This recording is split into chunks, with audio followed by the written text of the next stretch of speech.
नमस्कार, मैं डॉक्टर पूर्णिमा साहू। आज आपको लोक ऋण या सार्वजनिक ऋण के बारे में यहाँ पर अपना वक्तव्य दूंगी।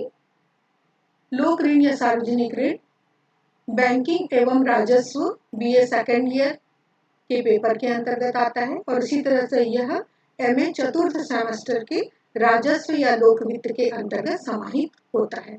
हम इसको समाहित करते हैं। तो इस तरह से ये दोनों ही UG और PG दोनों के ही बच्चे या स्टूडेंट इसका लाभ ले सकते हैं, ऐसा मैं आशा करती हूँ।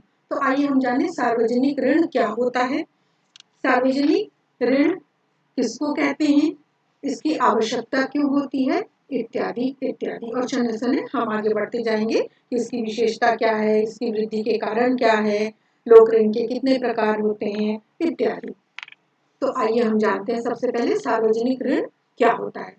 वर्तमान युग में किसी भी देश के सरकार को या देश को चलाने के लिए अनेक प्रकार के आर्थिक क्रियाकलाप करने पड़ते हैं और हम जानते हैं कि आर्थिक क्रियाकलाप करने के लिए हमको पैसे की आवश्यकता होती है, धन की आवश्यकता होती है।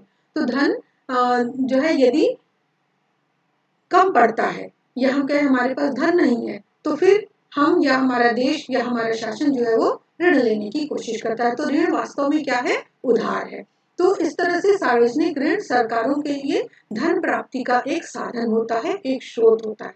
अब इस ऋण को या उधार वो कहाँ से लेते हैं, तो इसको चाहे तो हम अपने देश के अंदर से ले सकते हैं, देश के अंदर की जनता से प्राप्त कर सकते हैं या फिर विदेशों से भी हम ऋण ले सकते हैं। तो इस तरह से ये क्या हो गया, यदि हम देश की जनता से ऋण लेते हैं तो इसको हम आंतरिक ऋण कहते हैं और देश के बाहर कहीं से भी लेते हैं हम तो उसको हम क्या कहेंगे, बाह्य ऋण कहेंगे। इसी संदर्भ में प्रोफेसर डॉक्टर डाल्टन ने लिखा है कि सार्वजनिक अधिकारियों के लिए आय प्राप्त करने का एक ढंग सार्वजनिक ऋण कहलाता है। तो इसको हम इसकी एक परिभाषा कह सकते हैं। इसी तरह से अब हम आए कि सार्वजनिक ऋण का संबंध प्राचीन अर्थशास्त्रियों व वर्तमान अर्थशास्त्रियों में थोड़ा सा मतभेद करवाता था।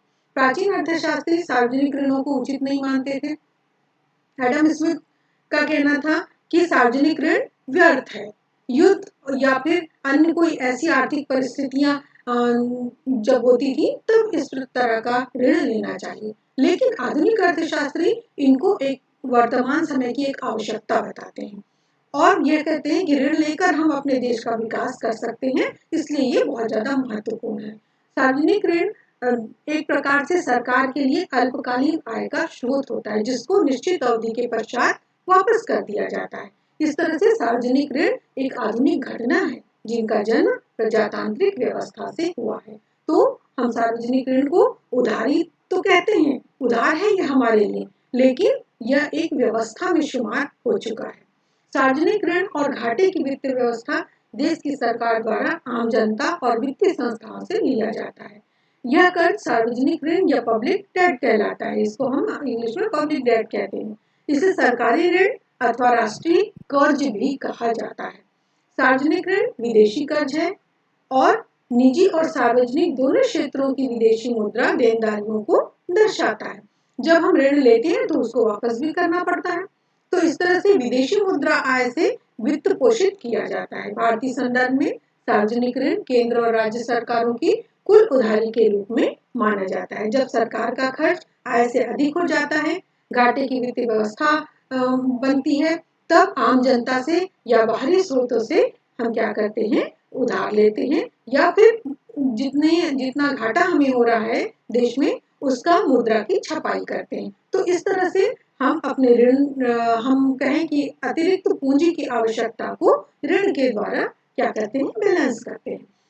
फिर हम देखें किसी भी वक्त सरकार पर कुल कर्ज का आंकड़ा देश की वित्तीय स्थिति का सटीक पैमाना होता है।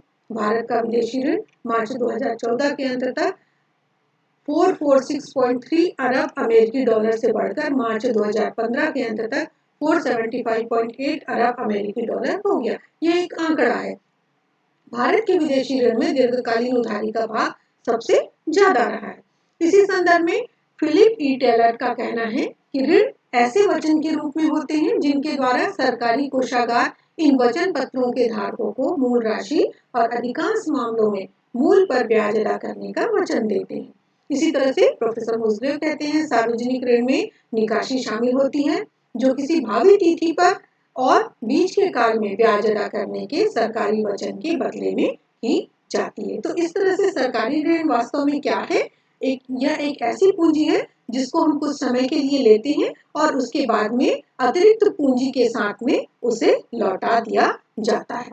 तो इस तरह से हमने जाना कि सार्वजनिक ऋण क्या होता है। अब हमारे सार्वजनिक या लोक ऋणों के स्रोत। इसके मुख्यतः दो स्रोत हैं। कौन कौन से? आंतरिक स्रोत और बाह्य स्रोत। आंतरिक स्रोत और बाह्य स्रोत। आंतरिक स्रोत का तात्पर्य क्या होता है? आंतरिक स्रोत जो होते हैं वो अपने देश के अंदर लिए जाते हैं। इसमें देखिए, पहला होता है किसी भी व्यक्ति से ले सकते हैं, गैर बैंकिंग वित्तीय संस्थाओं से ले सकते हैं, जैसे कि बीमा कंपनियां, ट्रस्ट इत्यादि। फिर व्यापारिक बैंकों से ले सकते हैं और चौथा केंद्रीय बैंकों से ले सकते हैं। तो ये सारे क्या है? आंतरिक स्रोत है। इसी तरह से बाह्य स्रोत कौन कौन से होते हैं? बाह्य स्रोत का तात्पर्य विदेशी सरकार से हम ऋण ले सकते हैं, अंतर्राष्ट्रीय संस्थाओं से ऋण ले सकते हैं, उसी तरह से अंतर्राष्ट्रीय मुद्रा कोष से ऋण ले सकते हैं, विश्व बैंक से ऋण ले सकते हैं, अंतर्राष्ट्रीय वित्त निगम से ऋण ले सकते हैं और अंतर्राष्ट्रीय विकास संघों से हम ऋण ले सकते हैं। तो इस तरह से सार्वजनिक ऋण या लोक ऋणों को हम दो तरह से कलेक्ट कर सकते हैं, ऋण ले सकते हैं, लेकिन अंत में हमको इसकी अदायगी करनी पड़ती है और अदायगी के समय अतिरिक्त पूंजी, जिसको हम ब्याज कहते हैं, वह भी हमें देनी पड़ती है इसके साथ में। अब हम आते हैं इनके वास्तव में उद्देश्य क्या क्या होते हैं या इसकी आवश्यकता क्या है, क्या होती है। आवश्यकता और उद्देश्य, इनको हम एक साथ ही यहाँ पर देखने का प्रयत्न करेंगे। सार्वजनिक ऋण को लेने की आवश्यकता पहली यह होती है कि प्राकृतिक विपत्तियों का सामना करने के लिए कभी कभी देश पर प्राकृतिक विपत्तियां आती हैं, जैसे सूखा, अकाल, बाढ़, भूकंप इत्यादि। तो इसके लिए पैसों की आवश्यकता पड़ती है और इसके लिए हम क्या करते हैं? ऋण लेते हैं। दूसरा तत्व है देश की रक्षा के लिए। देश की रक्षा सामग्री बहुत महंगी होती है, जिसके लिए देश विदेश से ऋण लेना पड़ता है। भारत को अपने पड़ोसी देश से हमेशा खतरा बना हुआ रहता है और इस पर बहुत भारी रकम खर्च करनी पड़ती है, इसलिए हम ऋण लेते हैं या हमारा देश ऋण लेता है। तीसरा जो है उद्देश्य, वो हम कह सकते हैं आर्थिक विकास के लिए। जब कोई देश अर्धविकसित से विकासशील देशों में आता है, तो विकासशीलता के लिए, आर्थिक विकास करने के लिए अधिक से अधिक पूंजी की आवश्यकता पड़ती है। और हम जानते हैं कि आर्थिक विकास के क्षेत्र में पूंजी एक सर्वप्रथम साधन है, हमारा बेसिक साधन, बेसिक नीड्स है, जो नहीं होगा हमारे पास तो हम विकास नहीं कर पाएंगे। इसलिए आर्थिक विकास को बढ़ाने के लिए योजनाएं चलानी पड़ती हैं, जिसमें अरबों रुपए खर्च करने पड़ते हैं। लेकिन चूंकि देश की क्षमता इतना हर एक देश के पास में इतनी क्षमता नहीं होती है, व्यय करने की राशि नहीं होती है, इसलिए हम इस राशि को सार्वजनिक ऋण लेकर आर्थिक विकास के क्षेत्र में लगाते हैं। तो आर्थिक विकास के लिए ऋण लेना एक आवश्यकता बन गई है। फिर हम आए औद्योगिक विकास के लिए। देश में औद्योगिक विकास के लिए, अनेक उद्योग स्थापित करने के लिए, भारी उद्योग स्थापित करने के लिए हमको या सरकार को यहाँ पर ऋणों का सहारा लेना पड़ता है। तो यह भी एक इसकी हमारे लिए या विकासशील देशों के लिए एक आवश्यकता बन जाती है। इसी तरह से फिर हम आए पांचवें पॉइंट पर, लोक कल्याण कार्यों के लिए। देश के नागरिकों को अधिक सुविधाएं देने के लिए भी सार्वजनिक ऋणों की आवश्यकता पड़ती है। जैसे हम अपने देश में या जो भी सरकार रहती है, वह सरकार देश के नागरिकों को क्या देगी? स्वास्थ्य सेवाएं देगी, गरीबों को आवास सुविधाएं उपलब्ध कराएगी और इन सब के लिए हमको ज्यादा पूंजी की आवश्यकता पड़ती है, जिसे हम सार्वजनिक ऋण लेकर सुविधाओं में लगाते हैं और इस तरह से सार्वजनिक ऋण लेना हमारी आवश्यकता बन जाती है। इसी तरह से हीनार्थ प्रबंधन के लिए, अब यहाँ पे सवाल ये उठता है कि हीनार्थ प्रबंधन क्या है? हीनार्थ प्रबंधन जो है वह है अतिरिक्त नोट छापने का काम, इसको हम हीनार्थ प्रबंधन कहते हैं। जितना हमें घाटा होता है देश में, जब देश का बजट बनाते हैं, बजट बनाने में आय और व्यय को देखा जाता है। आय से अधिक यदि व्यय हो जाता है, तो जितना अधिक व्यय होता है उतने रुपयों का या उतनी राशि का हम क्या करते हैं, या तो नोट छाप लें तो हम आय और व्यय को बैलेंस कर सकते हैं। लेकिन जब हम नोट छापते हैं तो आप देखेंगे कि अधिक मात्रा में नोटों में वृद्धि या मुद्रा में वृद्धि हो जाने के कारण क्या होता है, उसकी वास्तविक मूल्य जो है, मुद्रा की वास्तविक मूल्य जो है वो कम हो जाएगी। इसलिए हम हर बार हीनार्थ प्रबंधन का सहारा नहीं ले सकते हैं। इसलिए हम क्या करते हैं कि इस आय और व्यय को बैलेंस करने के लिए हम क्या करते हैं, हमारे सामने दूसरा रास्ता खुला रहता है और वो क्या है, वो है सार्वजनिक ऋण। तो इस तरह से हम ऋणार्थ प्रबंधन न करके हम क्या कर लेते हैं, सार्वजनिक ऋण लेकर हम इस घाटे की क्षतिपूर्ति कर लेते हैं। फिर आए हम मुद्रा प्रसार को नियंत्रित करने के लिए भी हम सार्वजनिक ऋण लेने की बात करते हैं। जब देश में मुद्रा प्रसार की स्थिति होती है तो सरकार उसे नियंत्रित करने के लिए जनता से ऋण लेती है और इससे क्या होता है कि जो उसके दुष्परिणाम होते हैं मुद्रा प्रसार के, यानी महंगाई बहुत ज्यादा बढ़ती है, कीमतों में वृद्धि हो जाती है और वस्तुओं की कमी हो जाती है, तो ये सारे इसके दुष्परिणाम होते हैं। तो इस दुष्परिणामों को हम ऋण लेकर तात्कालिक रूप से समायोजित कर सकते हैं। तो इसके लिए भी हमको ऋण की आवश्यकता होती है। इसी तरह से रोजगार के अवसरों में वृद्धि करने के लिए, यदि हमारे देश में रोजगार के अवसर बहुत ज्यादा हम पनपा नहीं पा रहे हैं, हम लोगों को रोजगार नहीं दे पा रहे हैं, तो रोजगार हम लोगों को कब दे पाएंगे, जनता को कब दे पाएंगे, जब हम अधिक से अधिक उत्पादन का काम शुरू करेंगे, उद्योग धंधे निर्मित करेंगे। और इसके लिए हम क्या करते हैं, सार्वजनिक ऋण लेकर यहाँ पर रोजगार लोगों को दे पाएंगे, बड़े बड़े उद्योग धंधे खोल पाएंगे और उसमें लोगों को रोजगार दे पाएंगे। तो इस तरह से यह भी एक हमारा आवश्यकता, सार्वजनिक ऋणों को लेने की आवश्यकता के रूप में हम देखते हैं। फिर हमारे सार्वजनिक या लोक ऋणों की मुख्य विशेषताएं क्या होती है, कैसे हम पहचानेंगे कि ये सार्वजनिक ऋण है, तो इसके लिए हम इसको विशेषताओं के रूप में देखते हैं। यहाँ पर आंतरिक ऋणों में लगातार वृद्धि होती जाती है। स्वतंत्रता प्राप्ति के पश्चात भारत सरकार के आंतरिक व विदेशी ऋणों में तीव्र गति से वृद्धि हुई है। रुपए के रूप में आंतरिक करों में वृद्धि जो होती है, आंतरिक ऋणों में जो वृद्धि होती है, यहाँ पर सॉरी ये ऋणों की जगह कण दिखाई दे रहा है, तो ये त्रुटिवश हो गया है। तो आंतरिक ऋणों में जो वृद्धि हुई है, इसके कारण यहाँ पे क्या होती है,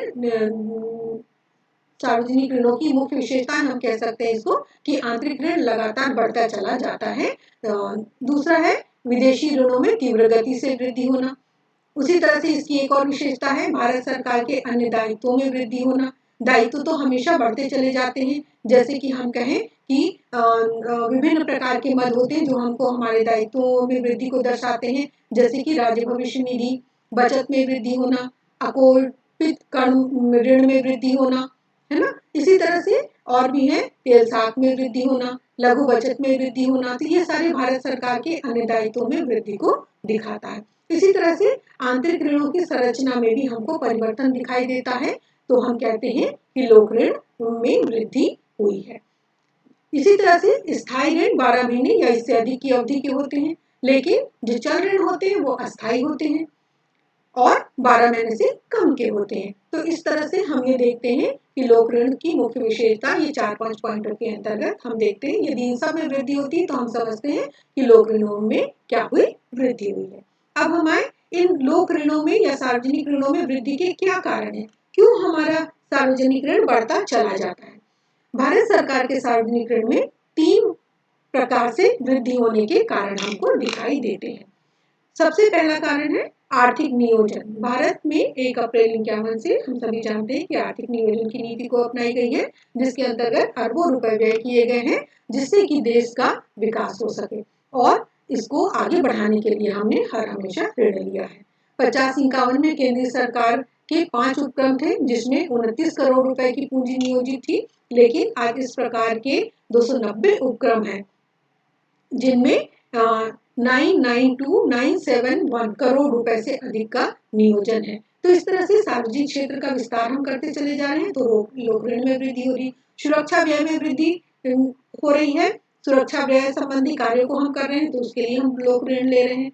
मूलधन और ब्याज का भुगतान हम कर रहे हैं, एक ऋण लेते हैं, उसकी अदायगी करते हैं, उसकी जगह हम फिर से ऋण ले लेते हैं। तो इस तरह से मूलधन और ब्याज का भुगतान जब हम करते हैं, तब उसके लिए भी हमको ऋण की आवश्यकता होती है, तो इस तरह से ऋण में वृद्धि हो जाती है। तो इस प्रकार हम क्या देखते हैं कि विभिन्न प्रकार से ऋणों में वृद्धि होती चली जा रही है भारत सरकार के। अब हमें ये सार्वजनिक ऋण या लोक ऋण के कितने प्रकार होते हैं, अध्ययन की सुविधा के लिए हम इसको विभिन्न प्रकार से वर्गीकृत करते हैं। इसको हम यहाँ पर 8 प्रकारों में वर्गीकृत करते हैं।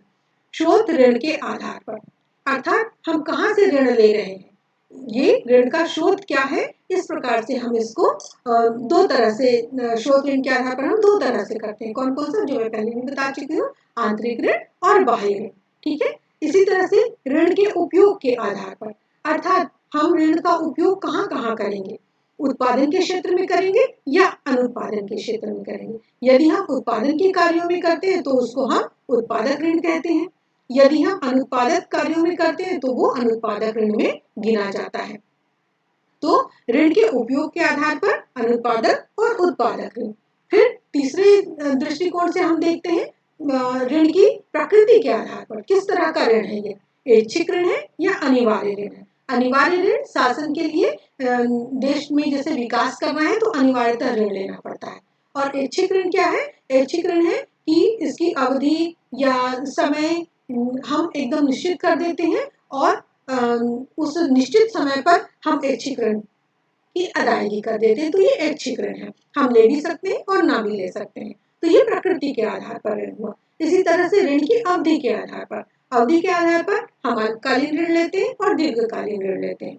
अल्पकालीन ऋण थोड़े से समय के लिए या 1 साल के लिए, दीर्घकालीन ऋण 1 साल से ज्यादा के लिए, 5 साल के लिए, 10 साल के लिए, 25 साल के लिए, इत्यादि इत्यादि। दीर्घकालीन ऋण प्रायः हम बाह्य स्रोतों से लेते हैं और अल्पकालीन ऋण देश से ले सकते हैं।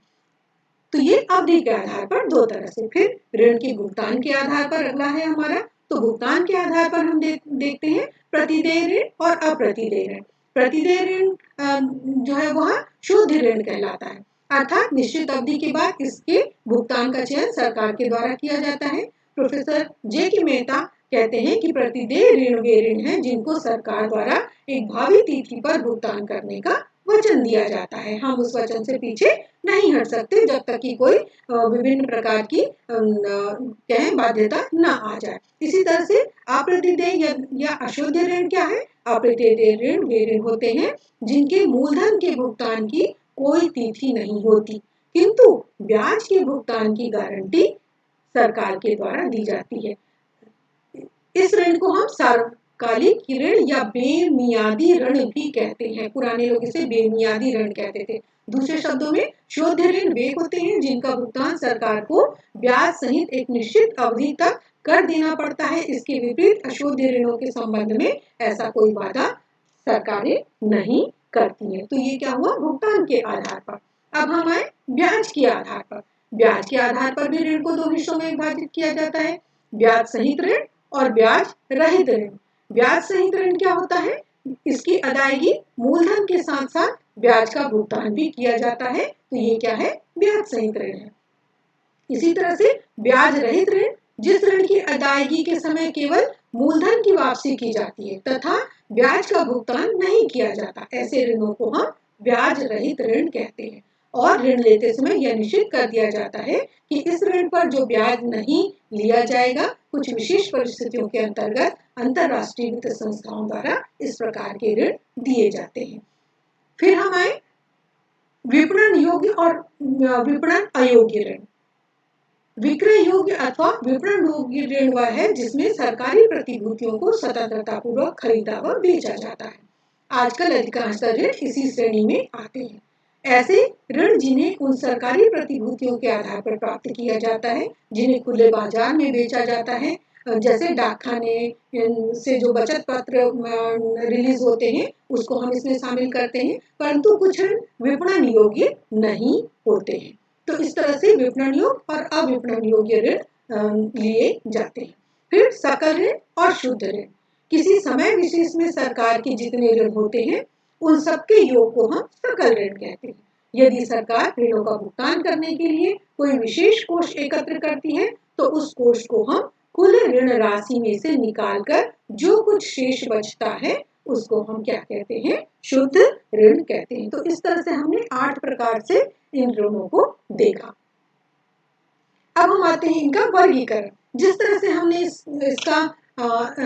इसको देखा था उसी तरह से हम इसके वर्गीकरण को भी देखते हैं। वर्गीकरण और बिल्कुल उसी तरह से देखिए, इसको हम आंतरिक ऋण एवं बाह्य ऋण के रूप में वर्गीकृत करते हैं, स्वैच्छिक एवं अनिवार्य के ऋण में वर्गीकृत करते हैं, उत्पादक और अनुत्पादक ऋण के रूप में वर्गीकृत करते हैं, निधि ऋण और अनिधि ऋण के रूप में हम इसको वर्गीकृत करते हैं। विमोच और अविमोच ऋण के रूप में वर्गीकृत करते हैं। तो इस तरह से हम इसका 6-7 तरह से वर्गीकरण देखते हैं। फिर हम आए कि आखिर जब हम ऋण ले लेते हैं, सरकारें ऋण ले लेती है, तो उसकी विमोचन करना या उसकी वापसी करना या चुकाना किस तरह से होता है। हम ऋण लेते हैं तो अल्पकालीन है तो अल्पकाल का एक समय निश्चित होता है, दीर्घकालीन है तो दीर्घकाल का भी समय निश्चित होता है, 5 साल, 10 साल, 20 साल इत्यादि। लेकिन इसको हमको चुकाना अवश्य होता है, साथ ही साथ अतिरिक्त पूंजी या जिसको हम ब्याज कहते हैं वह देना होता है। तो इसकी वापसी का क्या क्या तरीका होता है, आइए हम इसको देखते हैं। सबसे पहले इसकी वापसी जो होती है वह वापसी या विमोचन जो होता है वह पहला वापसी। इस पद्धति में परिपक्व ऋणों की वापसी के लिए सरकार नए बांड और प्रतिभूतियां जारी करती है। दूसरे शब्दों में हम कहें परिपक्व या पुराने ऋणों के स्थान पर नए ऋण लेती है। अर्थात एक ऋण हमने लिया है उसको वापस करना है तो हम उसको वापस करने के लिए दूसरा ऋण ले लेते हैं और इस तरह से पहले ऋण की वापसी हो जाती है। तो ये क्या हुआ, वापसीगत ऋण कहलाता है या विमोचन कहलाता है। दूसरे में आए समापनी वार्षिकियां। अर्थात इस पद्धति में सार्वजनिक ऋण की वापसी बराबर की किस्तों में की जाती है। सरकार ऋण के एक अंश की वापसी हर वर्ष समापनी वार्षिकी जारी करके करती है। इस प्रकार हर वर्ष कम होता जाता है, अंततः पूरी तरह समाप्त हो जाता है। जैसे हम एक निश्चय कर लेते हैं कि एक वर्ष में हमको इतना ऋण वापस करना है, जैसे एक वर्ष में 5% ऋण वापस करना है, दूसरे वर्ष में 10% करना है, तीसरे वर्ष में 20% करना है, और इस तरह से निश्चित समय में निश्चित ऋण की अदायगी करते चले जाते हैं, जिसको हम समापनी वार्षिकियां कहते हैं। तीसरा है समपरिवर्तन ऋण। ब्याज की दर गिरने की स्थिति में सरकार पुराने ऋणों को नए में परिवर्तित कर देती है और इस तरह ब्याज के भुगतान को कम कर देती है। यह अनिवार्य या स्वैच्छिक भी हो सकता है। वापसी के विपरीत समपरिवर्तनी के अंतर्गत ब्याज की दर सहित ऋण की शर्तों में भी परिवर्तन होता है। इसको हम समपरिवर्तन की इस प्रक्रिया को प्रोफेसर डाल्टन ने आंशिक अस्वीकरण के रूप में परिभाषित किया है। तो इसको हम समपरिवर्तन कहते हैं, परिवर्तनशील होती है, चाहे वह ब्याज की दर कम हो या फिर ऋण की शर्तों में परिवर्तन हो, तो उसमें हम समपरिवर्तन करके उसको हम क्या करते हैं, वापस करते हैं। चौथे सार्वजनिक ऋण का विमोचन या वापसी कैसे करते हैं, निक्षेप ऋण के आधार पर। निक्षेप ऋण इस विमोचन को इंगित करता है। इसके अंतर्गत ऋण वापस करने के लिए सरकार प्रतिवर्ष एक अलग कोष का निर्माण करती है और धीरे धीरे इनका संचय करती है। हालांकि वापसी की यह सबसे व्यवस्थित पद्धति है, परंतु यह एक धीमी प्रक्रिया है और वित्तीय संकट के दौरान सरकार इसका अतिक्रमण भी कर सकती है। अगला पॉइंट हम आए 5वें पॉइंट के रूप में नए कराधान। इस पद्धति में पुराने ऋणों की अदायगी के लिए सरकार क्या करती है, नए कर लगाकर धन एकत्र करती है।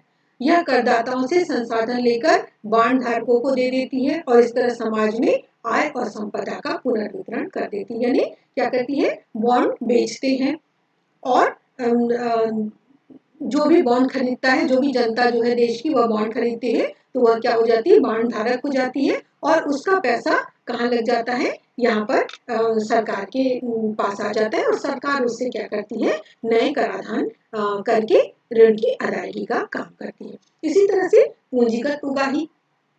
पूंजीगत उगाही यह एक विशेष प्रकार का विमोचन है।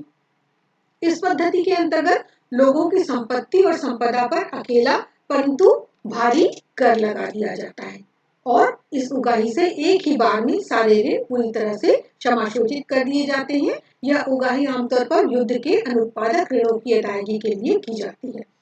इसकी यह विशेषता है कि इससे देश भविष्य में ब्याज अदा करने के बोझ से मुक्त हो जाता है। अर्थात पूंजीगत उगाही को हम क्या कहते हैं, बगैर ब्याज के का ऋण कहते हैं। ठीक, इसी तरह से हम आए बचत या बजट। बचत या बजट अर्थात जब आय व्यय से अधिक हो तो सरकार के पास कुछ धन बचता है जिनका प्रयोग ऋणों की अदायगी के लिए किया जाता है। यानी आय ज्यादा है, व्यय कम है, तो बची हुई आय यानी बचत को हम क्या करते हैं, हम ऋण जहां पर हमने लिया है उस ऋण की अदायगी करने के लिए यूज कर लेते हैं। इसी तरह से अधिशेष भुगतान संतुलन। अधिशेष भुगतान संतुलन बाह्य ऋणों की अदायगी के लिए अधिशेष भुगतान संतुलन की आवश्यकता होती है। अतः निर्यात बढ़ाकर आयात में कमी करके हम क्या करते हैं, उसको संतुलित कर लेते हैं। इसी तरह से मुद्रा का विस्तार करके, इस पद्धति में सरकार ऋणों का भुगतान करने के लिए अधिक मुद्रा छापती है। इससे मुद्रास्फीति पैदा होती है और स्थिर धन के मूल्य के दावे नष्ट होते हैं। यानी स्वाभाविक है, जब हम ज्यादा मुद्रा छापेंगे तो मुद्रा के मूल्यों में वास्तविक मूल्य जो होती है वो कम हो जाती है। इस पद्धति का प्रयोग जर्मनी के प्रथम विश्व युद्ध 1914-18 के दौरान किया गया था। तो मुद्रा का विस्तार करते हैं, हम अपनी मुद्रा के मूल्य को कम करते हैं और नोट छाप लेते हैं और फिर ऋण की अदायगी कर देते हैं। इसी तरह से 10वें पॉइंट के रूप में अस्वीकरण, इसके अंतर्गत सरकार ब्याज या मूल अथवा दोनों को अदा करने से इनकार कर देती है। दूसरे शब्दों में कहें कि सरकार के लिए हुए ऋणों की अदायगी के प्रति अपने दायित्व को स्वीकार नहीं करती। 1917 में सोवियत संघ ने अपने तमाम आंतरिक और बाह्य ऋणों को अदा करने से इनकार कर दिया था। इसे हम अस्वीकरण कहते हैं। अर्थात सार्वजनिक क्षेत्र के ऋण में यह एक अनोखी घटना होती है, अस्वीकरण, और इसको भी यहाँ पर हम स्वीकार करते हैं या देखा जाता है विश्व में इसे। तो ये रहा सार्वजनिक ऋणों का विमोचन। अब हम देखें सार्वजनिक या लोक ऋणों से हमको क्या क्या लाभ होते हैं। लाभ को हमने आवश्यकता और उद्देश्यों में भी थोड़ा थोड़ा देखा है, यहाँ पर हम और देख लेते हैं कि इनसे हमको वास्तव में किस तरह से लाभ प्राप्त होता है। सार्वजनिक ऋण जो है सरकार और जनता दोनों के लिए लाभकारी होती है। कैसे लाभकारी होती है? प्राकृतिक आपदाओं का सामना जब हमें करना पड़ता है, हमारे देश को करना पड़ता है, उस समय हमें सार्वजनिक ऋणों की आवश्यकता होती है। जैसे बाढ़ है, अकाल है, सूखा है, भूकंप है, इत्यादि इत्यादि। इसी तरह से देश की रक्षा के लिए हम सार्वजनिक ऋण लेते हैं और इससे हमको लाभ होता है। आर्थिक विकास के लिए हम ऋण लेते हैं, हमको लाभ मिलता है। इससे स्वाभाविक है, जब हम ऋण लेते हैं और विकासात्मक पहलू में हमारे ऋण को समायोजित करते हैं या निवेश करते हैं, तो इससे आर्थिक विकास होता है, लोगों की आय में वृद्धि होती है, रहन सहन का स्तर बढ़ता है, रोजगार के अवसरों में वृद्धि होती है, और इस तरह से क्या होता है, देश जो है विकास में के क्षेत्र में आगे बढ़ती है और लोग या जनता जो है वह यहाँ पर उसका लाभ लेते हैं। इसी तरह से औद्योगिक विकास में सार्वजनिक ऋण बहुत काम आते हैं। मूलतः पूंजी लगाना या निवेश करना, हम सार्वजनिक ऋणों के माध्यम से पूंजी निवेश करते हैं और औद्योगिक विकास करते हैं। इसी तरह से अंतर्राष्ट्रीय संबंधों का विकास करने के लिए हमको ऋण लेना पड़ता है। अंतर्राष्ट्रीय संबंध को जब हमें बढ़ाना है तो आना जाना पड़ेगा, विभिन्न प्रकार की गतिविधियां करनी पड़ेंगी, आर्थिक, राजनीतिक, सामाजिक, इन सब के लिए हमको पैसे की आवश्यकता होती है, पूंजी की आवश्यकता होती है, और वो पूंजी लेकर हम सार्वजनिक ऋण लेकर विदेशों से आवागमन या जो भी हमको काम करना हो, आर्थिक, सामाजिक, राजनीतिक, ये सब काम के लिए भी हम क्या करते हैं, अपने अंतर्राष्ट्रीय संबंधों को विकसित करने के लिए और विश्व के विभिन्न प्रकार के देशों को लाभान्वित करने के लिए हम इस तरह के अंतर्राष्ट्रीय ऋणों को लेते हैं और अंतर्राष्ट्रीय संबंधों में अपने विकास को जन्म देते हैं। तो इस तरह से सार्वजनिक ऋणों से हमको लाभ भी बहुत होता है। कई छोटे छोटे देश जिसको हम देखें तो वे पूरी तरह से बाह्य ऋण लेकर ही अपने देशों में विकास कर रहे हैं। इसी तरह से जब हम कहते हैं कि जब हम कोई काम करते हैं तो उससे हमको लाभ भी होता है और हानि भी होती है, दो पक्ष तो हमेशा होते ही जब हम कार्य करते हैं। तो इस तरह से सार्वजनिक ऋण जब हम लेते हैं तो उससे हमें लाभ तो होता ही है, साथ साथ हानियां भी होती हैं। हानियां किस तरह से होती है यदि हम इसको देखें, सार्वजनिक ऋण यद्यपि लाभकारी है और इसका सफलतापूर्वक या सावधानीपूर्वक उपयोग यदि हम करते हैं तो इससे हमको लाभ होता है, लेकिन जब हम असावधानी पूर्वक इसका उपयोग करते हैं तो हमको हानि दिखाई देती है। जैसे सबसे पहला पॉइंट होता है इसकी हानियों का अपव्यय।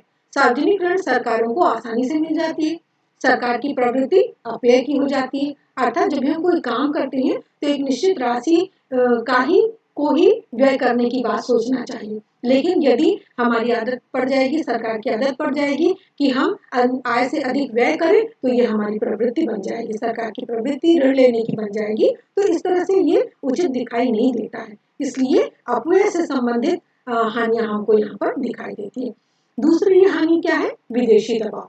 विदेशी ऋणों के बारे में एक आम बात यह है कि ये उचित नहीं माने जाते, क्योंकि इनसे ऋण देने वाले देश का प्रभाव बढ़ता है, जो आपके अनुसार नीतियों को मनवाने के लिए ऋण देने वाले देश को बाध्य करता है। स्वाभाविक है, जो देश ऋण देगा वो ऋण लेने वाले देश के प्रति अपना दबाव बनाता है और ऋण लेने वाले देश को ऋण देने वाले देश की बात मानना पड़ती है।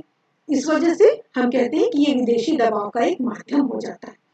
तीसरी हानि हमारी है सार्वजनिक ऋण की अनावश्यक ऋण। कभी कभी सरकार बिना जरूरतों के भी ऋण ले लेती है, जिससे सरकार को ब्याज व ऋण की राशि लौटाने में हानि उठानी पड़ती है। और जब हम उस साल जिस साल हम ब्याज लेते हैं, हमारी सरकार ब्याज लेती है, ऋण लेती है, उस साल का बजट हमारा क्या होता है, अनावश्यक ऋण लेने की वजह से घाटे का बजट फिर से हमको दिखाई देता है और जिसको हमको पुनः समायोजित करने की कोशिश करनी पड़ती है या करती है। तो इस तरह से हमने यहाँ पर देखा सार्वजनिक या लोक ऋणों की हानियां जो होती है वो किस प्रकार से होती है, अपव्यय के रूप में, विदेशी दबाव के रूप में और अनावश्यक ऋण के रूप में। और एक आदत बन जाती है ऋण लेने की, तो इस प्रवृत्ति को हमको क्या करना होगा, छोड़ना होगा, तभी हम सार्वजनिक या लोक ऋणों की हानियां या अपव्यय से बच पाएंगे। तो इस तरह से हमने यहाँ पर सार्वजनिक ऋण या लोक ऋण के क्षेत्र में आज इस वीडियो में क्या देखा, इसका अर्थ क्या है, परिभाषा क्या है या उद्देश्य क्या है, फिर लोक ऋणों में वृद्धि के क्या कारण हैं, इसके प्रकार क्या हैं और इनका वर्गीकरण किस तरह से किया जाता है, फिर लोक ऋणों से क्या लाभ है और लोक ऋणों से क्या हानियां है। आगे जो लोक ऋणों का प्रभाव जो पड़ता है पूरी अर्थव्यवस्था पे, ये हम आपसे दूसरे वीडियो में साझा करेंगे। तो इस तरह से आज का ये वक्तव्य मैं यहीं पर समाप्त करती हूँ। धन्यवाद।